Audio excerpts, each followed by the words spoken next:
తెలంగాణ రాష్ట్ర ప్రభుత్వం నిన్న రాష్ట్ర వ్యాప్తంగా బస్ పాస్ ఛార్జీలను 20% పెంచుతూ ప్రభుత్వం తీసుకున్న నిర్ణయాన్ని బీజేపీ హుస్నాబాద్ పట్టణ అధ్యక్షులు బత్తుల శంకర్బాబు తీవ్రంగా వ్యతిరేకించారు.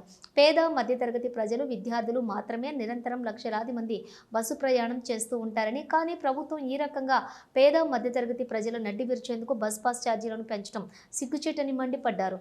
నెలవారీ రూట్ పాస్ చూసుకుంటే 100 రూపాయల నుంచి 200 నెలవారీ రూట్ పాస్ జిల్లా బస్సులు 100 నుంచి 300 వరకు, విద్యార్థుల జనరల్ పాస్ ఏకంగా 200 పెంచడం, జనరల్ పాస్ 250 వరకు పెంచడం ప్రభుత్వానికి, ఆర్టీసీకి తగదని అన్నారు. అదే సమయంలోని టోల్ ప్లాజా యూజర్ ఛార్జీలు ఒక్కో ప్రయాణికుడి నుంచి 10 రూపాయలు వసూలు చేసి పేద మధ్యతరగతి ప్రజలను ప్రభుత్వం ఇబ్బందులకు గురిచేస్తుందన్నారు. రాష్ట్ర ప్రభుత్వం ఒకవైపు మహాలక్ష్మి పథకం ద్వారా మహిళలకు ఉచిత బస్సు ప్రయాణం కల్పిస్తున్నామని గొప్పలు చెప్పుకుంటూ, మరోవైపు ఛార్జీలను పెంచి సామాన్య ప్రజలపై తీవ్ర భారాన్ని మోపడం ఎంతవరకు సమంజసమని ప్రశ్నించారు. వెంటనే పెంచిన బస్ పాస్ ఛార్జీలను ప్రభుత్వం ఉపసంహరించుకోవాలని బీజేపీ పార్టీ పక్షాన డిమాండ్ చేస్తున్నాము. మీడియా సమావేశంలోని బీజేపీ సీనియర్ నాయకులు వరియోగుల అనంతస్వామి, బోడిగే వెంకటేష్, పట్టణ కార్యదర్శి వేల్పుల నాగరాజన్, అధికార ప్రతినిధి నారోజు నరేష్ పాల్గొన్నారు.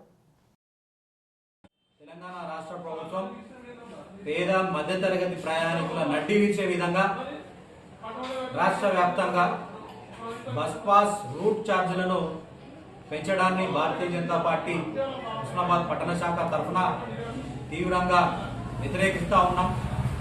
ఎందుకంటే రాష్ట్ర వ్యాప్తంగా, జిల్లా వ్యాప్తంగానైనా ఎక్కడైనా కూడా బస్ సౌకర్యం అనేది కేవలం పేద మధ్యతరగతి సామాన్య ప్రజలు మాత్రమే వినియోగించడం జరుగుతూ ఉన్నది.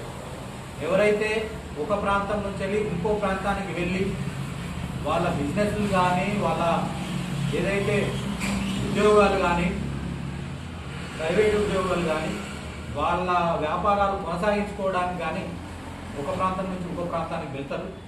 అలాంటి వెళ్తున్న సందర్భంలో నెలవారీగా వాళ్ళు బస్ పాస్ తీసుకొని వాళ్ళ ప్రయాణాన్ని కొనసాగిస్తారు.